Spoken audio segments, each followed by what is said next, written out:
Do you know that the influx of foreigners impacts not only how Georgian economy looks like, but also how Georgian language is being taught?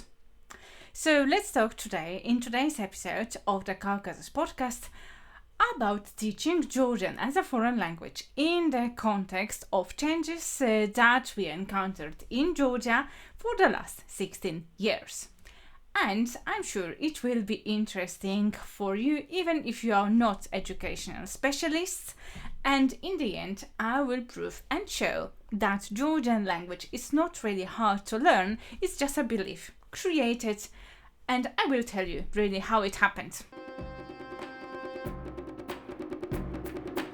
Hi, welcome to the Caucasus podcast. If you are here for the first time, my name is Asha Juba and I'm your host here, political scientist specializing in the Caucasus, Georgian language teacher, translator, and author of Georgian study books, and I'm also a business trainer. And in this podcast, we are talking about this beautiful region from different perspectives, from culture, literature, tradition, society, economy, ecology, and modern history, and many other topics. And today we'll talk about teaching language. Just remember, if you want also to read, not only to listen and watch, it is available also on our website as a text version on językniekaukazu.pl, where you can find not only this text but also our study books and Georgian language courses and courses also about Georgia, modern life and traditions. Okay, so let's get started with today's episode.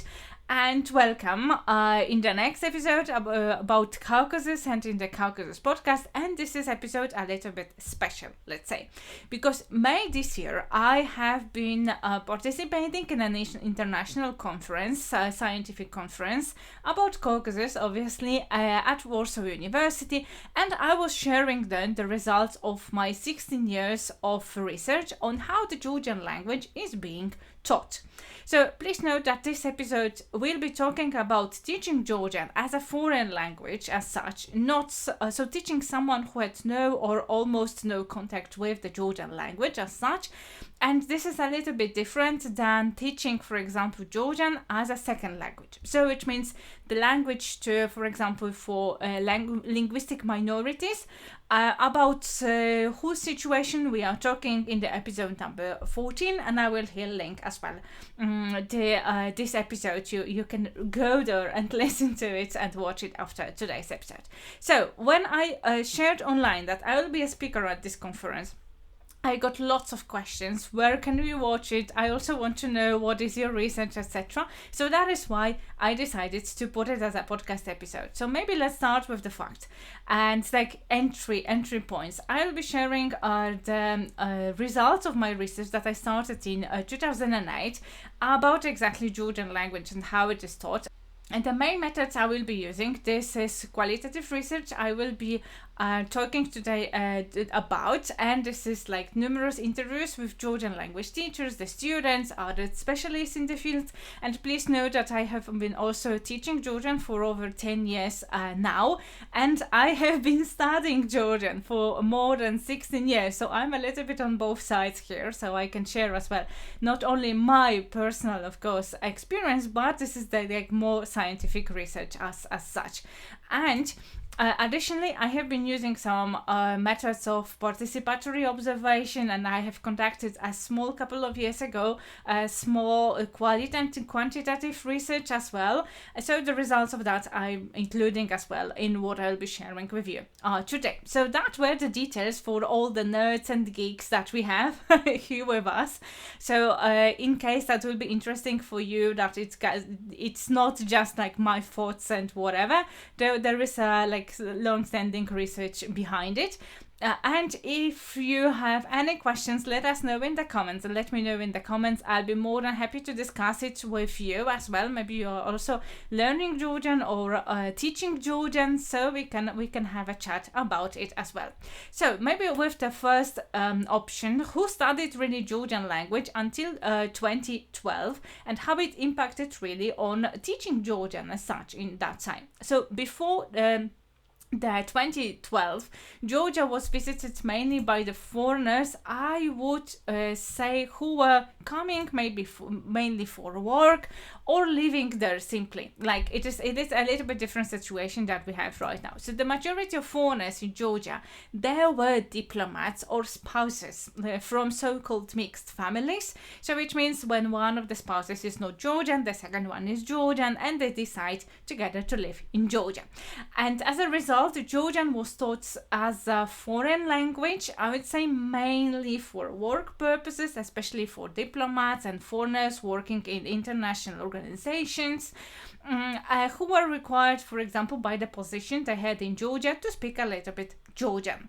The other big group, there were the exchange students who had Georgian language classes as, I would say, optional subjects at university, for example, and many treated it really as well as optional subject, like with no expectations from the teacher and for themselves as well to learn it fluently. So that time I was also studying in Georgia in this period, so because it was between 2008 and 2009, and I remember I was really at my faculty, I was the only foreigner that time, because my faculty, when I was studying, the study was only in Georgian, so it was completely different situation than the exchange students that we had. So at that time, foreigners were heavily using, much more heavily that it is right now, using English and or Russian, and the ones that were coming, very often they spoke a little bit Russian and knew Russian, so their belief that you should learn Georgian was a little bit weaker than it is right now. So they believe that you should learn Georgian when you want to live and work in Georgia. So how could then foreigners that time study Georgian language? So what is characteristic really for that period is, I would say, scarce or very few available study materials for the Georgian language. So this is the time when, like, very slowly the new modern style study books and textbooks are being published, one of which this is Biniki by Nana Shaftvaladze, with which, by the way, I also started my journey, because at that time that was almost the only one modernish book that was available for studying Georgian. And the other problem it was the availability of the study materials as such. So it means that I had really that this is also like story of my life. I had to travel to Tbilisi, and only in Tbilisi I was able to buy the books I just mentioned, because online there was something, but it was very of not sufficient quality and very Soviet style, etc. So, and you only in few bookstores, it's one or two, you could buy really the study materials in English or in Russian for studying Georgian. So I remember, by the way, that I bought my first Biniki, by the way, book from Irma, lovely lady who was at that time company assistant, with whom I met in a cafe. So we met in a cafe so that she could sell me the books I wanted. Yeah, so that was the situation there. It is a little bit different right now. So the additional challenge was the research, really, as well, how to teach foreigners in general. So what are the methods, etc., so that they actually can learn it, and then they can learn it in a modern way. So the books I mentioned were like the first attempts to create such modern methods to learn and to teach Georgian. And what you should know is that with Georgian, you cannot really like copy paste the methods that are used with English, German, Spanish, or other languages of this kind. You have to, or you should, adjust it to the Georgian language specifics, so that the student can actually understand and learn how to use proper Georgian. So it is not like exactly the exercises from teaching English, you can just copy paste, put it into Georgian. No, it doesn't work really. I saw lots of study materials built this way, and it doesn't give the results that you want. So the methods that were used very often were based, I would say, at that time, or like school style. So we have the way we have been also learning languages at school, and sometimes also it is called like Soviet style. So for example, dull repetitions of strange sentences that you would never use, or learning mainly grammar or reading with no communication skills, or just writing down your name several times, etc. So if you maybe come also from the former Soviet bloc, so probably you or your parents have probably encountered those ways of studying languages. This is not how we study right now. It is proved not really efficient. So let's come back to the changes in Georgia. So when we had touristic boom changes in Georgia, so how it really influenced the study of Georgian for foreigners. So I can right now reveal why previously I mentioned that the time till 2012. Yeah, so in 2012, the amount of tourists nearly doubled in the ones coming to Georgia, so from 2.8 million in 2011 to 4.4 the year after, so 2012. So as a comparison, 5 years later, it was 7.5 million tourists, and it was on the rise till pandemics. We know what happened, and the same happened for tourists in coming to Georgia. So right now, what we observe for the last 2 years, a year and a half, right now it was of course bit down, and right now is slowly but surely rising up the amount of tourists coming to Georgia, not yet being on the level as it was just prior to pandemics. However, what happened at that time, we see the benefits of it right now. So additional factor, not just the tourists such coming to Georgia, those are the so-called generous border policy, because it also impacted not only like people going on holidays, but people going to Georgia and staying longer, and 1% tax rate that also foreigners who wanted to open companies in Georgia and they could use, and Georgia became perceived as a good destination for so-called digital nomads, so people who travel different countries and work from there, or entrepreneurs who were looking for the, let's say, more generous tax policies for the companies. Yes, so even in Poland it was a saying like, oh, maybe Georgia, this is a good country because from tax perspective, etc, etc. So it also impacted how many people, like foreigners, started coming to Georgia. An additional factor that impacted also the influx of tourists, and it is more from 2017-ish, more or less those years. It is especially from Europe, tourists from Europe. This is the visa liberalization for Georgian citizens who were traveling to European Union. So as a result, this is indirect result, however it happened this way, Georgians started traveling and meeting locals, yeah, so that was the direct impact, starting new relationships, also romantic relationships, but also just friendships, and more Europeans got interested as well because they had Georgians around them in their countries, got interested in visiting Georgia as a result. Yeah, so that's what we have been observing for the last couple of years. So until last but not least, maybe let's put it one additional factor here as well, that you may notice that since 2017 there is a visible increase already. There were some foreign students, but from 2017 we see the increase of number of students, like foreigners, studying at Georgian universities. So this is what we observe as well, that was the moment, that was some policies being created, not coming into details. So often these future students also, they were having all the classes they had in English. However, there were also additional classes just for learning Georgian. By the way, what shows as one of the factors why those foreigners decide not to stay in Georgia, it is because of the insufficient knowledge of Georgian language. And this is a problem that we'll be talking about later on, just in a second, because this is not a matter that Georgian is so hard to learn, because if you have been learning for 6 years to become a doctor, believe me, Georgian is less complicated than human body.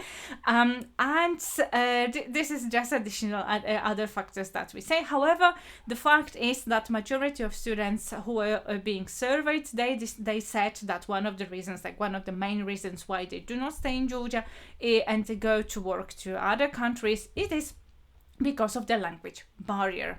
So how the influx of foreigners, I just mentioned a couple of factors, impacted the demand for Georgian language lessons, because then what we observe from that moment when we had changing environment, we can observe that right now the way how Georgian is being taught, it also slightly started to modify.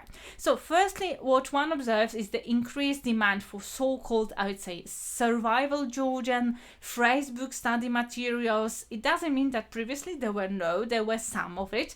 However, the amount of such offers also increased, and the demand for that also increased. Also, the foreigners started looking more for a bit different type of lessons than the diplomats, obviously, because they started coming for the different reasons, so they needed a little bit different sort of Georgian, like starter pack. So this you can also observe a bit when analyzing topics of readings, listening exercises of the study books as such that were created at that time. So they were less like work, official situations oriented and related to those topics, and they were more focusing on daily life, typical touristic situations, or like getting to know new friends, etc. What is more, this period also characterizes with the like bigger rise of interest in learning Georgian for daily life and family meeting situations. So this is something what I call, I want to talk to my in-laws, or I want to talk to my family. That is Georgian. So as I mentioned, there were new relationships being created, new marriages, etc. that were intermixed of Georgian and nationality. So that is why this is a different type of demand, and it rose. That is why it impacted also the way that Georgian has been taught.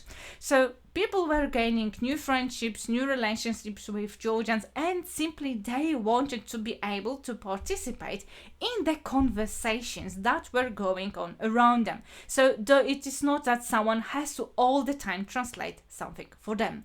As a result, these were also the topics that they were expecting to be taught by Georgian teachers. So Georgian teachers had to change it a little bit as well.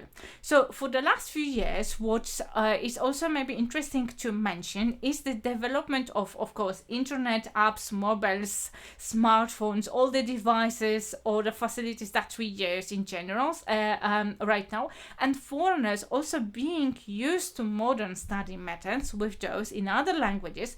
They started expecting also those contemporary study methods, engaging students, interactive, focused on communication skills, and the demand for this type of lessons also increased as well. So that's, by the way, also right now you can observe it with different questions that are on different forums, for example on Facebook, that someone is looking not just for the Georgian teacher, but Georgian teacher who can, for example, really teach online, or who can teach in a modern way, etc. So that's the one of the symptoms that we can see from that perspective.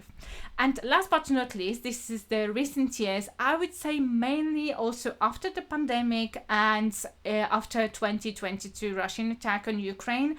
This is the demand for dedicated courses and study materials preparing the citizenship exam. So people wanted to pass and also have been wanting to pass the citizenship exam to be citizens of Georgia, and to do that they have to pass the exam on Georgian language, and also they have to pass exam about different topics but in Georgian. So there have been even right now already schools created mainly for teaching Georgian, so that preparing you to pass those exams. Yeah, so this is also how the market changed, and also why it is maybe interesting also from your perspective when you want to just be taught, you want to learn Georgian. It is to show you how like broader possibilities you have right now with different options, and how people really also the question that we often get, why do other people study Georgian? So this is one of the answers. So what are the positive changes that we are observing here in teaching Georgians, and new possibilities that raise with the changes of the situation, of possibilities to study Georgian language? So let's maybe start first with the government like official project. This is Georgian as a foreign language project that was conducted by the Ministry of Education of Georgia. And as a result of that, but along the last several years, there have been created several study books from A1, so the beginner alphabet level, to C2 levels, available that those are available only online and in the free access. So you can use it. What I want you to know and to underline is that these are books only written in Georgian. So it means that you need a Georgian teacher to use them. Those are not the self-study books, so the grammar is not being explained, etc. You need someone that will explain it for you. So, but the first thing, it's very good that it exists in general, and there's some kind of like a point that you can see, okay, so according to officially Ministry of Education, C1 this is this, B2 this is this, etc. So this is a very good step forward, let's say. So there is always some room for improvement, I won't lie, but the baseline, of course, is that here these are the first official indicators what is expected from you to know Georgian. And secondly, there are, I would say, like modernish, maybe, style exercises. There are some listenings, readings, etc. So as a result, hence, it's definitely a step in the good direction. And it is something that you can further develop, but it is good that it's already available there.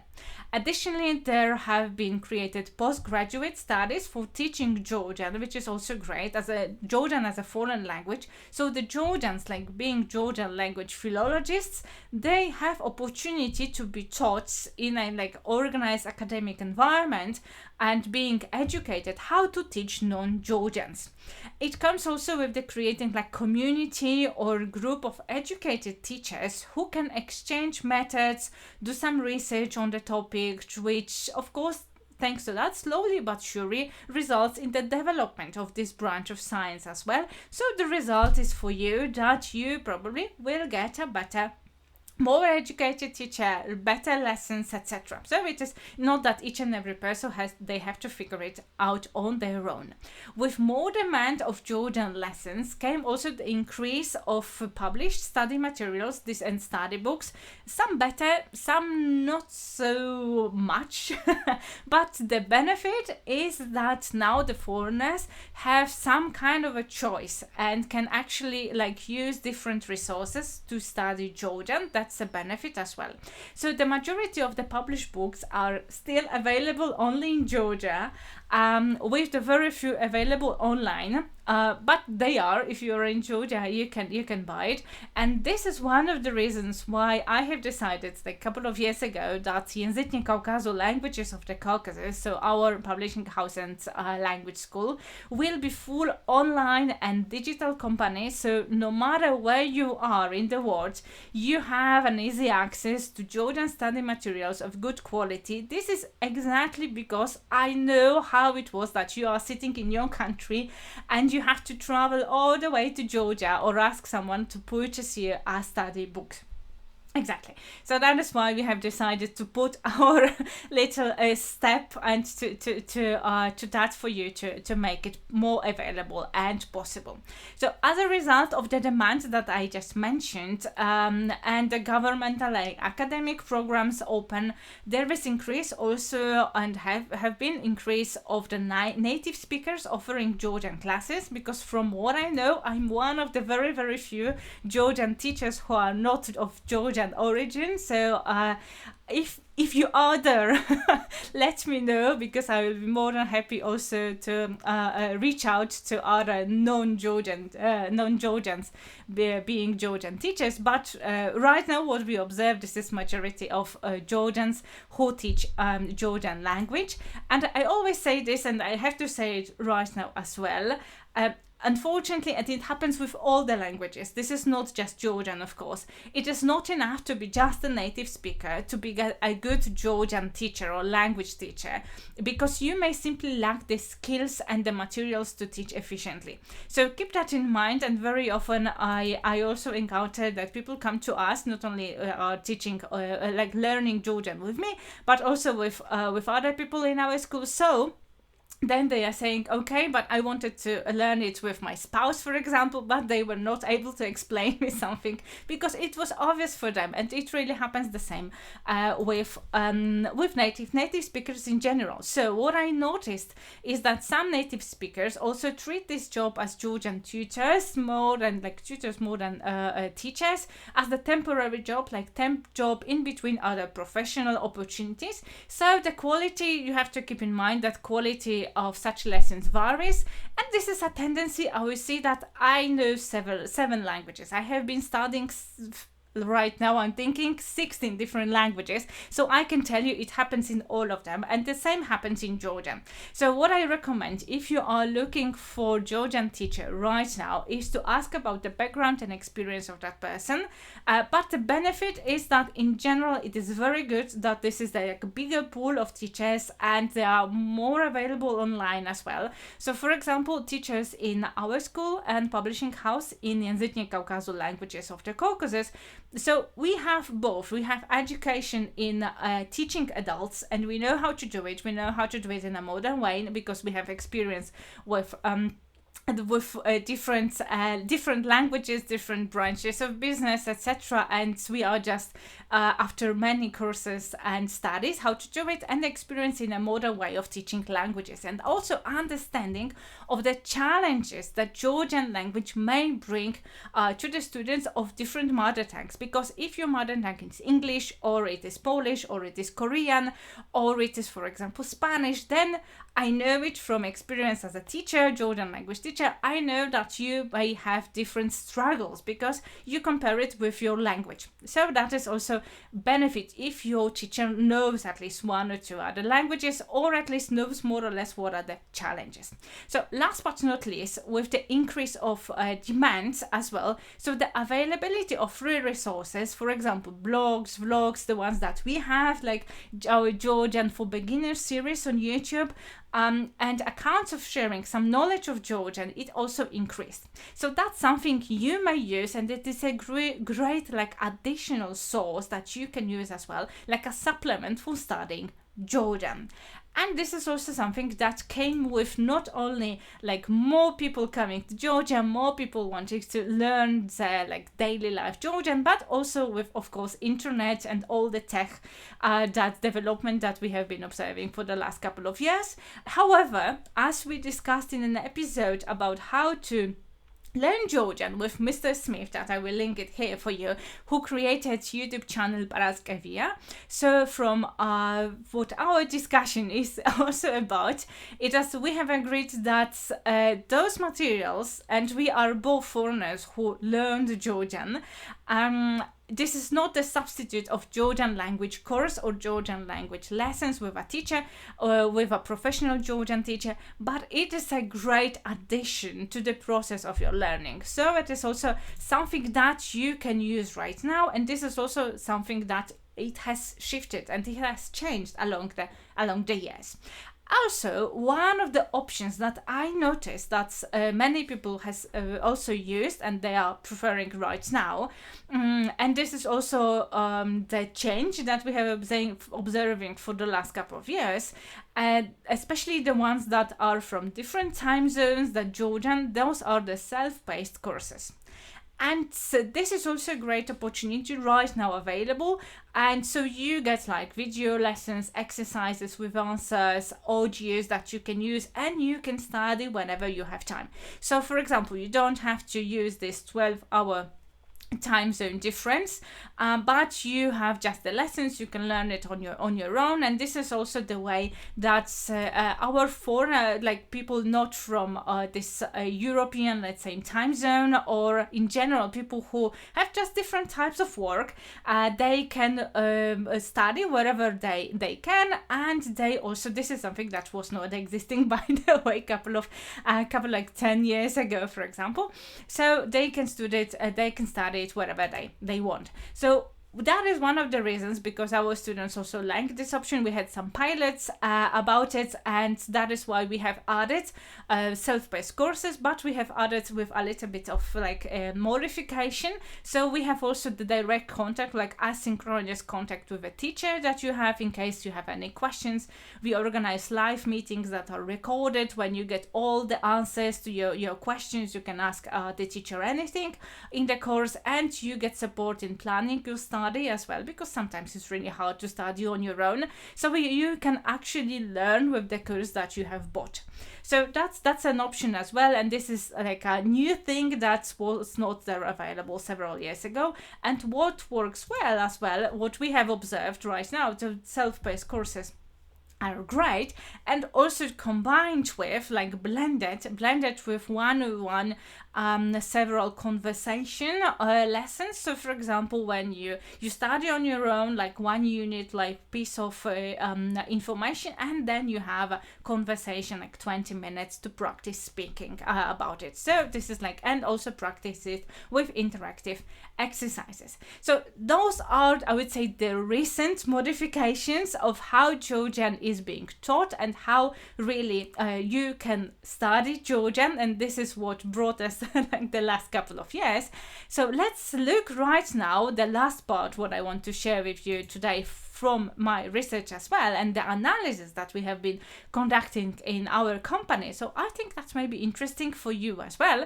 This is what are the contemporary challenges of Georgian, like teaching Georgian and studying Georgian as a result as well. And here we'll talk about the biggest, I think, myths about Georgian language. So to sum up today's episode, I would like to share with you the analysis results we do in Języki Kaukazu, languages of the Caucasus. On a regular basis we do it. And we analyze the market, the demand, the needs, the new methods, so what is available of learning languages in general. And with methods, I also use my knowledge from, let's call it, other markets, other countries, because I speak 7 different languages, including not only European ones, but for example Korean. And I have taught 4 of those languages as well. So I have, let's call it, some kind of in comparison, what works with different languages, what doesn't really work, and what is available, for example, for other languages, so we can think how to adjust maybe those ideas to Georgian language. So to start from maybe the factors that we have been a little bit talking about, but from the right now analytical perspective. So not all the Georgian language teachers are being fully prepared to actually teaching Georgian as a foreign language. So this is something that we observe. This is a fact. And sometimes they may not know how know other languages that well, so that you can be taught how it really it is like seen from different angles, and what they may not know exactly what is challenging for foreigners. Sometimes it's just like a temp job, and it is fine as well, but you have to keep in mind that it is right now one of the challenges right now, and simply they don't put that much of the effort of building their skill sets, etc. One of the reasons like why it is so hard, and I'll be talking about it as well, this is if you don't have, like, you are not fully trained to build your own exercises. It is good to have study materials, but if you don't have that much of both, then the bigger challenges come. But however, I want to really underline here that I know several very, very good and qualified teachers. With some of them I have or had in the past as well, and I have been working with them, and I know that they have been great in the field. They are expanding an expertise on a regular basis. They are learning and modifying their teaching methods, etc. So this is something that really works there. I just want to highlight we are talking from the challenges perspective.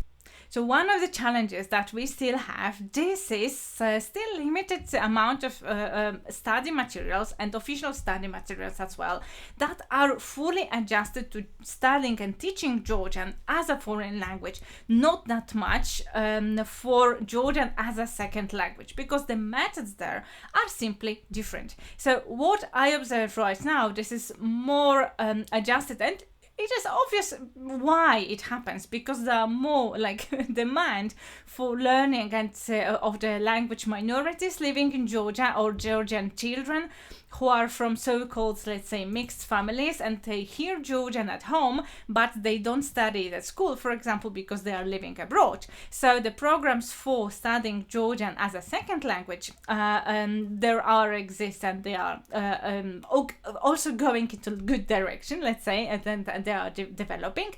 And what I see very often is just use very similar methods to transform it to learn Georgian for foreigners, so teaching Georgian as a foreign language. So such materials and methods, so for Georgian as a second language, they are completely different than the ones for adults learning Georgian as a foreign language, especially if you are at the beginner's level or pre-intermediate level. So then if you want to teach Georgian, you have to just work with the materials very often that are available. Hence the teachers don't have such a big pool of study materials to choose from.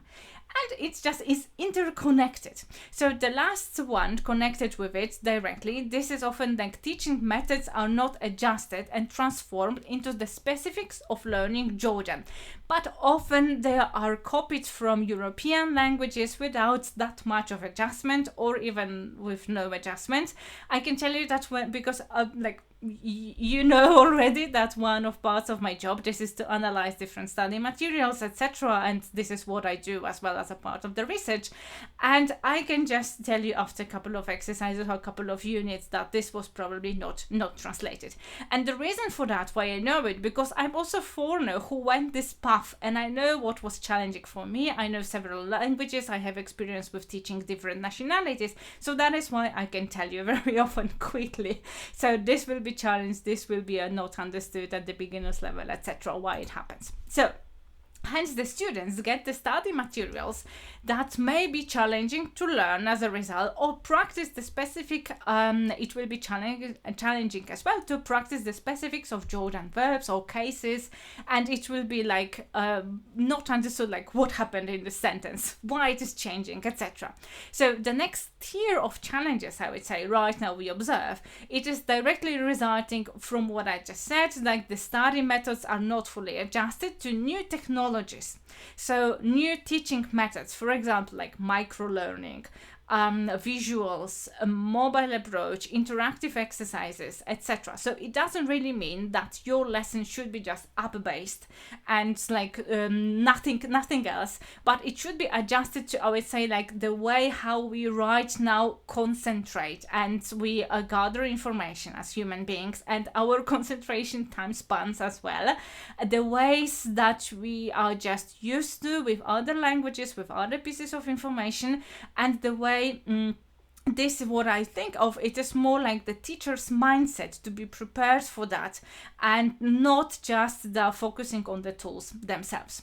So this goes hand in hand with still low availability, I would say, of modern style, high quality study materials. There are some, kudos to them, but it is not big pool. There is still lots of things that we can do as Georgian teachers and authors of Georgian study books.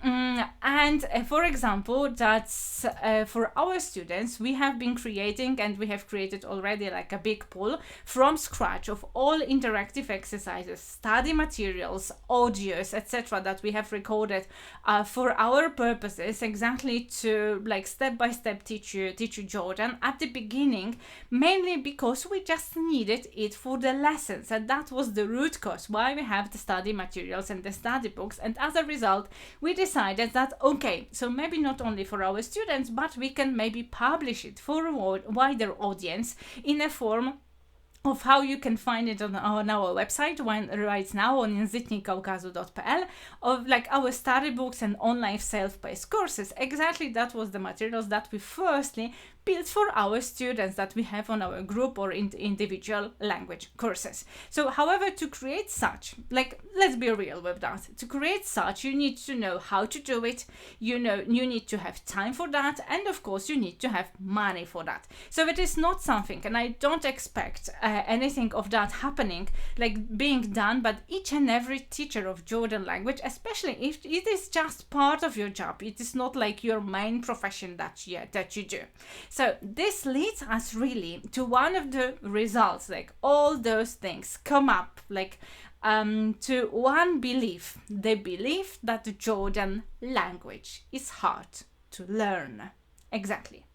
And I want to really underline that this is just a belief, a thought that it is repeated by many.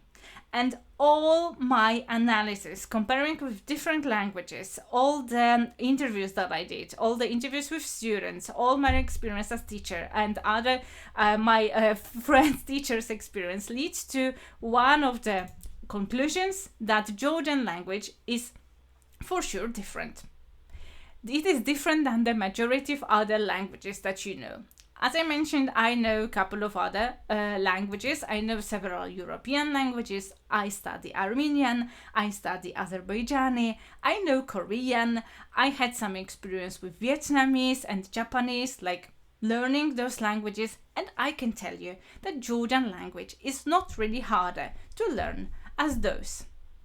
But one of the reasons why many of us believe it lies in the root causes I mentioned. So the more professional Georgian teachers, the more adjusted, modern and available good study materials, the belief that it is hard to learn, it will be disappearing and disappearing.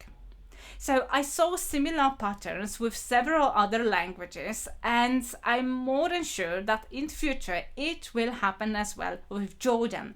So the moment that you have a teacher who can explain it to you step by step, who can teach you how to speak, you have study materials where everything is clearly like walking you through the language, it stops being that hard to learn, or impossible, as some say, to learn. It is a matter of like solving step by step. Of course, it is process. It will take us lots of years, but it is something that is good to acknowledge, and it is good to start like maybe more broadly talking about it. So I remember when I started learning Georgian, it was over 16 years already ago, and there was just 1-2 books available only in Tbilisi that were good enough that I can learn from them. And of course with them as well, for example, you had to build your own many exercises, additional exercises to understand it, and you need to have a teacher as well, etc.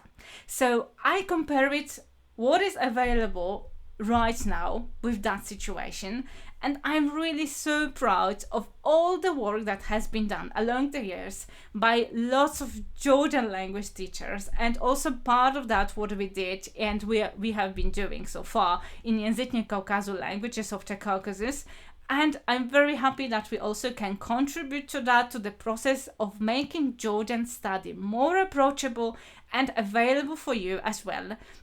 And I'm more than sure that it will be also happening like that in the future, because I hope I have showed you a little bit how the process looks like, so what are the results, why it happens, etc. And I'm more than sure that it will be developing in that direction.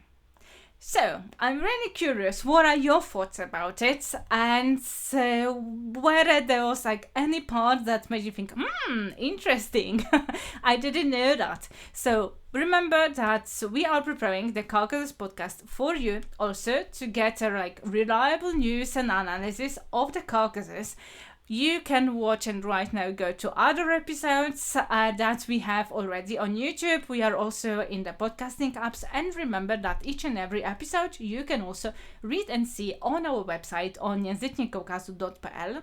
And last but not least, I wanted to really thank all the people who are contributing to our podcast, the Caucasus podcast, by, for example, supporting us on buymecoffee.com. The link for that, if you also want to support the creation of the Caucasus podcast, you will find in the show notes in the description of today's episode. This is also a way, if you are interested in the Caucasus, want to get reliable news also from this podcast, and not that much interested in learning Georgian, that's an opportunity for you as well to create podcasts together with us. And remember that if you want to also learn about Georgia, we have a brand new course that we will have this autumn, and this is Georgia Modern Life and Traditions, where we'll be talking with you and discussing, answering all your questions and walking you through daily life in Georgia, like from more not language perspective. Thank you very much for today. I hope you liked today's episode. Remember to subscribe, to like it. And if you want to share any of your thoughts, you can either leave the comment here, or maybe you can answer the email from our newsletter, from the Caucasian mail that I send you on a weekly basis, or maybe we'll meet during our Georgian language lessons. Thank you very much, and bye-bye.